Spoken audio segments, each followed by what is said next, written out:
Okay, let's jump right in. There's some real energy in the market today, some serious moves. Definitely. Major indices are up, hitting levels we've absolutely been keeping tabs on. So today we're diving into the source material you've got, covering the stock action, economic signs, and, what's happening with crypto and metals. Exactly. So let's start with the stock market then. Sources are reporting pretty solid gains across the board. They are. The S&P 500, SPY, that climbed 0.57%.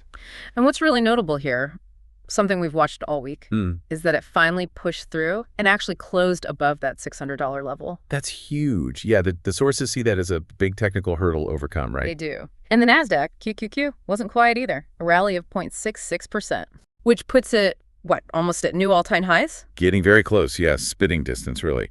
The Dow gained 2, and the Russell 2000, the small caps, showed strength, up 0.54%. Okay, but the material mentions something about the Russell, resistance. Yeah, good point. It knows that it's now bumping up against resistance at its 200-day moving average. That's, a key long-term trend line to watch. So what's behind all this? The sources point to one main thing. Seems like it. The main driver cited is optimism, mostly stemming from the U.S.-China trade negotiations. Ah, okay.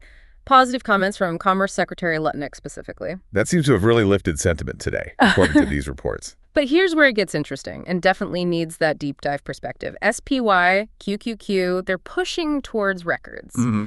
Okay, shifting to the economy. The material links today's gains back to those trade talks. Tightly woven, yeah. The hope being that progress means less fear about escalating tariffs. That's been a shadow, hasn't it? It has, and Bloomberg says Wall Street is watching closely. Glued to the news from the negotiations, apparently.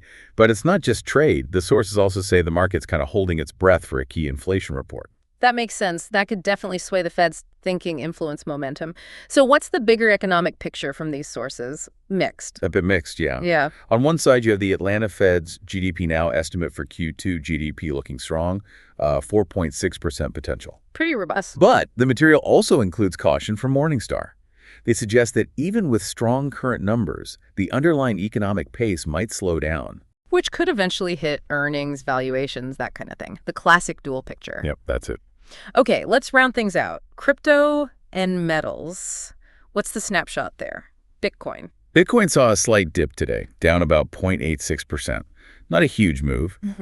What's interesting, though, is the pattern. Like we've discussed the past couple of weeks, right? This material notes it's still kind of contained in what looks like a potential bull flag. Right, that consolidation after a run-up. Traders watch that for a potential breakout. And precious metals. Gold. Gold was flat, just holding steady, really. Sitting right on a key support trend line, a potential price floor, inside an ascending triangle pattern. Okay, and the material says that pattern's nearing its apex, its point. Yeah, getting tight suggests a significant move could be on the horizon one way or the other. And silver paused today, down just a bit. Yeah, down 0.48%, basically just stabilizing above that $33 level. Right, consolidating after that, a remarkable 11% surge from $30 we talked about yesterday. Exactly, just holding there, digesting that move. Okay, so let's pull this all together from the sources for this deep dive. We've got strong index gains, SPY over $600, QQQ near highs, driven by trade optimism. And the economic focus is split, isn't it, between that trade hope, the upcoming inflation data, and this sort of mixed view on future growth. Right. And then in crypto and metals, key chart patterns are holding that Bitcoin bull flag, gold's triangle, while silver takes a breather after its big run. So this deep dive really gives you the essentials from these sources, the key numbers, the drivers, and those important points of caution or patterns to keep an eye on. Absolutely. All the critical pieces laid out. So considering the market's pushing higher on this trade optimism, even while technical warnings are, flickering and the economic signals are nuanced, what does this really complex mix actually mean for the road ahead? Definitely gives you something to chew on.